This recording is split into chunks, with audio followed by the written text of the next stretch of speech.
ఆ సమయంలో ఒక మాట అన్నారు, బ్రదర్ మీరు బాగా అభివృద్ధిలోకి వస్తున్నారు, ఈ సంపాదించిన సంపద అంతా ఇనప మొక్కల మీద పెట్టద్దు, ఏదైనా మంచి హౌస్ కట్టుకోండి, ఆ తర్వాత స్థలాల మీద పెట్టండి, మనం కాపాడేది అదే, మనం ఎక్కువ కాలం ఇక్కడ ఇలాగే ఉంటాము, ఇదే సూపర్ స్టార్ ధరతో ఉంటాము, ఇది శాశ్వతం అని మాత్రం అనుకోకండి అని ఎంతో జ్ఞానంతో, ఎంతో జాగ్రత్తతోటి, ముందస్తు చూపుతోటి ఆయన ఇచ్చిన సలహా అంతా ఇంత కాదు.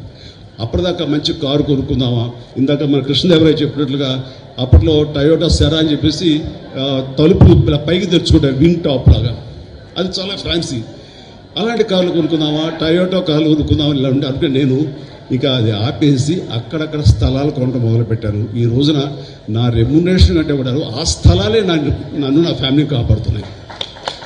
అలాంటి గొప్ప సలహాలు ఇచ్చినటువంటి మహానుభావులు దూరదృష్టితో. ఇక నాగేశ్వరరావు గారితో కూడా నేను చేసినప్పుడు మెకానిక్ అల్లుడు ఆ సినిమాలు చేసినప్పుడు ఆయన ఎంత సరదాగా ఉండేవారంటే, ఆయనతో సహా ఈయనతోటి కూర్చుని తినమన్నా తినలేని చిన్న టెన్షన్ ఉండేది. ఆయన అలా కాదు, చాలా ఫ్రెండ్లీగా ఉండేవారు.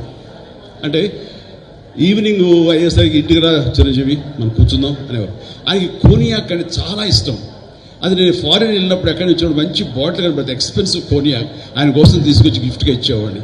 అప్పుడు ఆయన తీసుకున్నా నేను పక్కన కూర్చుని ఆయనతో కబుర్లు చెప్తుండేవాడిని. ఆ చెప్పే సమయంలో ఆయన అన్న మాటలన్నీ కొంచెం రొమాంటిక్ టచ్తో ఉంటాయి, చాలా ఇంట్రెస్టింగ్గా ఉంటుంది అనమాట.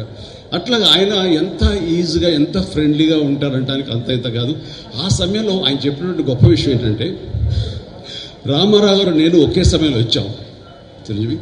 ఆయన మంచి అందగాడు, ఆజానుబాహుడు, మంచి ముఖవర్చస్సున్నవాడు. అలాంటి స్ఫురద్రూపి ముందు నన్ను నేను చూసుకుంటే ఒకసారి నాకు ఇన్ఫీరియారిటీ కాంప్లెక్స్ వచ్చేది. అది ఒకసారి ఆయనతో కలిసి మేము 14 సినిమాల దాకా చేసాం చిన్న చిన్న బిట్లు. ఆ టైంలో నన్ను నిలదొక్కుకోవడానికి, నన్ను పెప్పప్ చేసుకోవడానికి, నన్ను సమాయత్తం చేసుకోవడానికి, నేను ఏం తక్కువ కాదు అని అనిపించుకోవడానికి అద్దం ముందు నిలబడి నేను అనుకునేవాడిని, ఆయన ఆజానుభావుడు, నేను అంతే, కానీ మానసికంగా నేను చాలా అని అలా అనేవాడిని. అది ఒక స్టైల్ అయిపోయింది, ఒక ఇదే.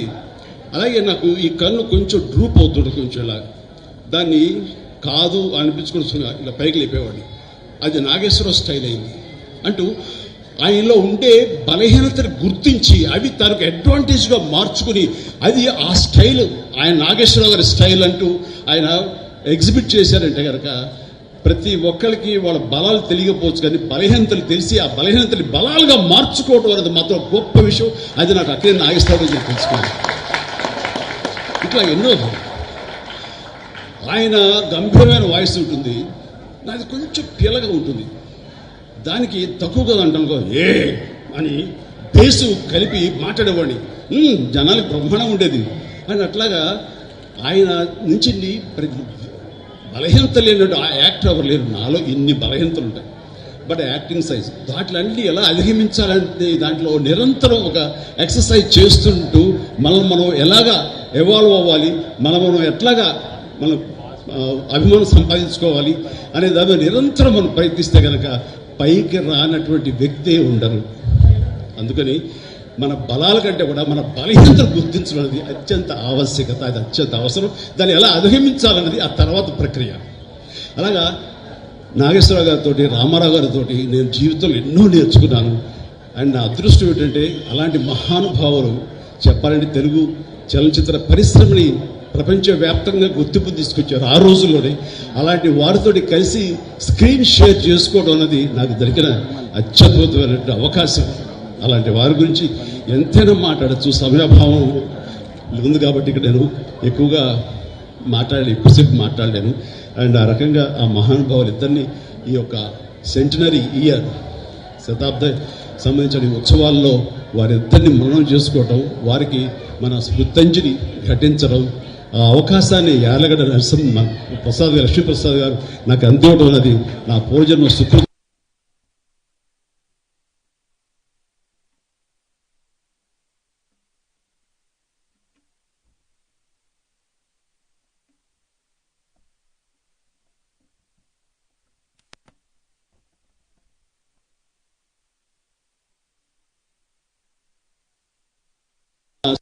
అనేది ఎంత అత్యద్భుతమైనటువంటి ప్రయాణం అంటే, నా స్టార్ స్టేటస్, నేను స్టార్ని అవ్వటానికి అత్యధికంగా ఆయన కంటెంట్, ఆయన రాతలు, ఆయన రచనలు, ఆయన క్రియేట్ చేసిన క్యారెక్టర్స్ నాకు 80వ దశకంలో అవి ఉపయోగపడ్డాయంటే కనుక ఎక్కువ నేను ఆయనకి అది కంట్రిబ్యూట్ చేయగలను. ఒక డెడికేషన్, ఆయన మేధా సంపత్తిలోంచి వచ్చేటువంటి ఆ క్యారెక్టరైజేషన్స్ నాకు సోపానాల్లాగా మరింత హైట్కి వెళ్ళేలాగా, మరింత స్టార్డమ్ని పొందేలాగా. చెప్పాలంటే మెగాస్టార్ అనే పేరు వచ్చింది కూడా వన్ ఆఫ్ హిస్ ఫిలిమ్స్. అది కూడా వరుసగా చెప్తాను. ఒకరోజు అమ్మగారు నెల్లూరులో ఉంటుండేవారు, నాన్నగారును. నేనేమో చెన్నైలో మెడ్రాస్లో ఉండి అటు ఇటు వెళ్తుండేవాడిని. అది 1981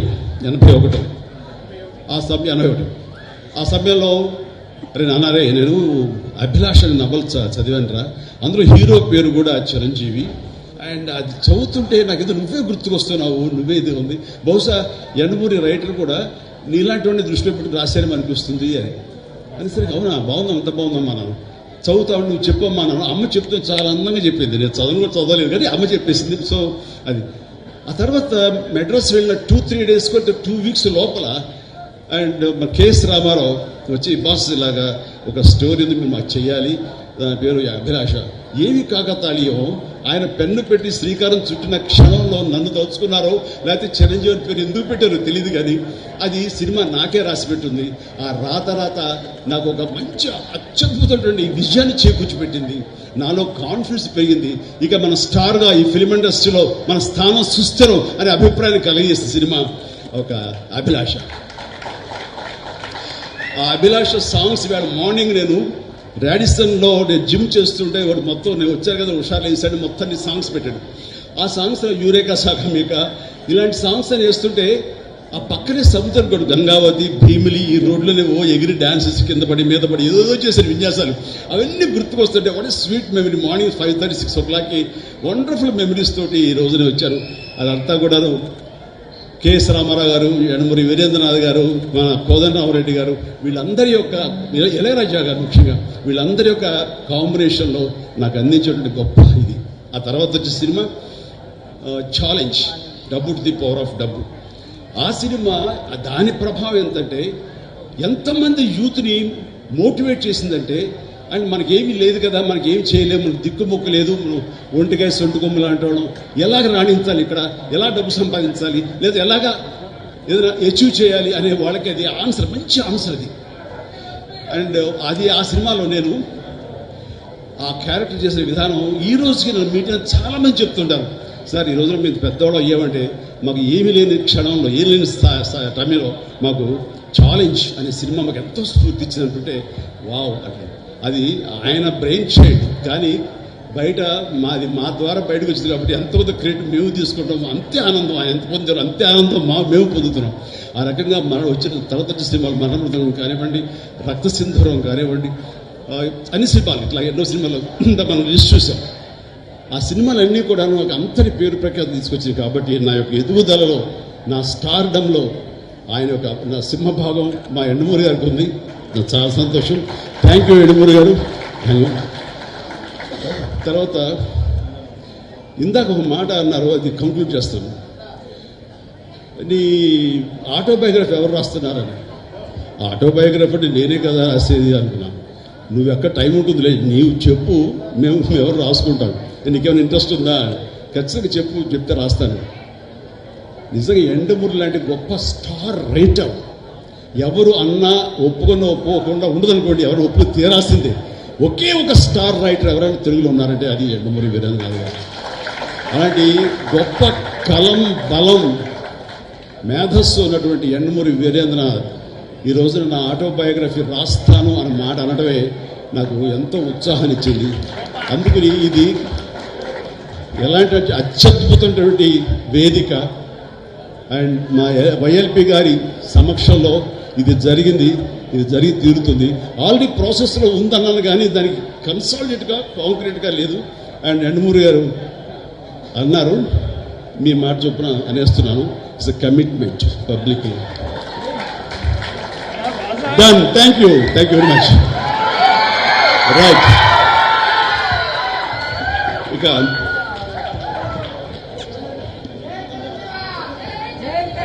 నాకు గతంలో ఇక్కడ సన్మానితులు ఉన్నారే వాళ్ళందరి యొక్క తోటి నాకు ఏదో నా యొక్క 45 ఏళ్ల ప్రస్థానంలో నాకు ఏదో ఒక తారసపడ్డాము, మాకేదో సంబంధాలు ఉన్నాయి. కానీ ఒక ఇంట్లో రామ్ సుబ్బారెడ్డి గారి ఈ విషయంలో మాత్రం వారి గురించి విన్నానే తప్ప నేను ఎప్పుడు మీట్ అయ్యే అవకాశం నాకు కలగలేదు. అండ్ వారి గొప్ప మానసిక శాస్త్రవేత్తలు డాక్టర్ని విన్నాను. అండ్ నాకు ఇంట్రెస్ట్ అయిన సబ్జెక్టు మానసిక శాస్త్రం అండి. అండ్ దానివల్ల ఎప్పుడు దాన్ని ఆలోచించుకుంటూనే ఉంటాను.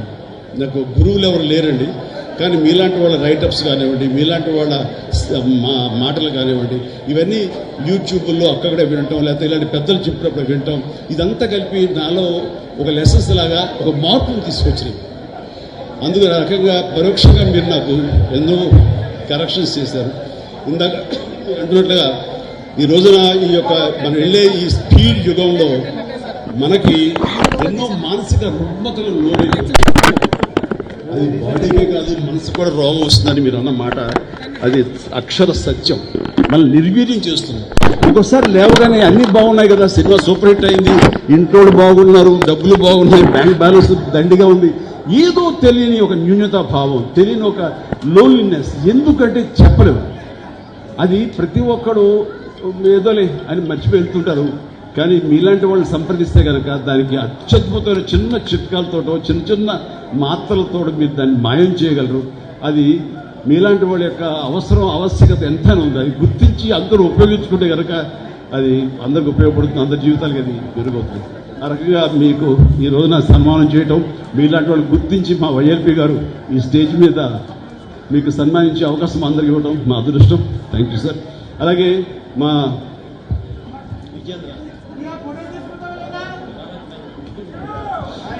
రాధాకృష్ణరాజు గారు ఉన్నారు. ఆయన వచ్చేసరికి ముందు చాలా ఇంట్రెస్ట్ చూడగానే షాక్ అయ్యాను. రాధాకృష్ణ మా రాధాకృష్ణ గారు అన్నాను. ఏం తెలుసా అన్నారు. తెలియటంటే చాలా బాగా తెలుసు. ఆయన నా సినిమాలు బిగిన్ నుంచి కూడా మీరు డిస్ట్రిబ్యూట్ చేశారు. ఎప్పుడు మేము బెంగళూరు వచ్చినా సరే మీరు రిసీవ్ చేసుకుంటుండేవాళ్ళు. అలాంటి మీరు ఈ మధ్య సంవత్సరాల్లో కొంచెం దూరం అయ్యాం. సభకి నమస్కారం. ఎంతో ఆత్మీయంగా యార్లగడ్డ వారి కుటుంబ సభ్యుల మధ్య వారి కుటుంబంలో జరుగుతున్నటువంటి ఒక సంబరంలాగా నాకు అనిపిస్తుంది. సరే మనం ఎక్కడున్నాము ఏంటంటే నా అభిమానులు వాళ్ళు వాళ్ళ కేకలు కేరింతలు తెలియని ఉత్సాహాన్ని ఇస్తుంటారు. Thank you. ఇక్కడికి బయలుదేరి వచ్చే ముందు వైజాగ్కి మా ఆవిడ నా బ్యాగ్ సర్దుతూ ఏమండి ఏమేమి బట్టలు పెట్టాలి అంటూ కొన్ని డెనిమ్స్ ప్యాంట్లు కొన్ని జీన్స్ అవి పెట్టింది. చూడగానే నాకు మిత్రులు యార్లగడ్డ ప్రసాద్ గారు ఆయన ఆంగికం ఆయన వేషధారణ తెలుగుదనం గుర్తొచ్చిన తర్వాత మనం డెనిమ్స్ ప్యాంట్లో వాటికి వెళ్తే చాలా అసహ్యంగా ఉంటుంది, పంచి కట్టుకుని వెళ్తే ఎలా ఉంటుందని. మీరా పంచ ఎప్పుడు కట్టలేదు కదా అంటే నిజమే. నేను ఎప్పుడు ఇలా పంచి కట్టుకుని ఏదో ఇంట్లో కూర్చొని పూజ చేసుకుంటున్నానేమో కానీ ఇలా బయట సభలకు వచ్చి ఇట్లా మాస్ పబ్లిక్ ముందు ఎప్పుడు నిలబడలేదు. కానీ జాగ్రత్త అంటే ఎప్పుడైనా అలవాటు లేక తడబడి కాలు జారుతారేమో అంది. కాలు జారటం ఏట భాష తడబడి పడతారేమోనని. పర్లేదు ఎవరో పక్కన ఉంటే పట్టుకుంటాను అన్నాను. సరే అయితే ఆ రకంగా ఈ రోజున ఇది వేసుకుని వచ్చాను. వచ్చిన దగ్గర నుంచి చిన్న టెన్షన్, వెనక ఏదో కొంచెం లూజ్ అయినట్టుంది నాకు, ఊడిపోతుందేమోనని మన కృష్ణదేవరాయలు గారు చెప్తాను. నేను వెళ్ళి వచ్చాము వెనక చూస్తున్న బాబు ఏదో జారిపోతే నేను చెప్పి శ్రద్ధించుకుంటానని చెప్పేసి. సో అలవాటు లేకపోయినా సరే కొన్ని అలవాటు చేసుకోవడం ఎంత అత్యవసరం, అది ఎంత సంతృప్తినిస్తుంది అనేది అంత ఇంత కాదు. ఈ రోజున ఇక్కడికి వచ్చానంటే కనుక యార్లగడ్డ లక్ష్మీప్రసాద్ గారు, షార్ట్గా వైఎల్పి అనేస్తాం మేము, నాకు చిరకాల మిత్రులు, నాకంటే పెద్దవాళ్ళు, నాకంటే విద్యాధికులు, సరస్వతి పుత్రులు, అన్ని రంగాల్లోనూ ఆయనకి మిత్రులు ఉన్నారు. ఆయనకు విశేషమైనటువంటి ప్రజాభిమానం ఉంది. ప్రపంచవ్యాప్తంగా తెలుగువాళ్ళు ఎక్కడికి వెళ్ళినా సరే వైఎల్పి గారిని చూసి అభిమానించిన వాళ్ళు, ఆయన చూసి ఆకట్టుకునే వాళ్ళు ఎవరు ఉండరు. అలాంటి అత్యద్భుతమైనటువంటి పర్సనాలిటీ ఆయన. సాహిత్యపరంగా కానివ్వండి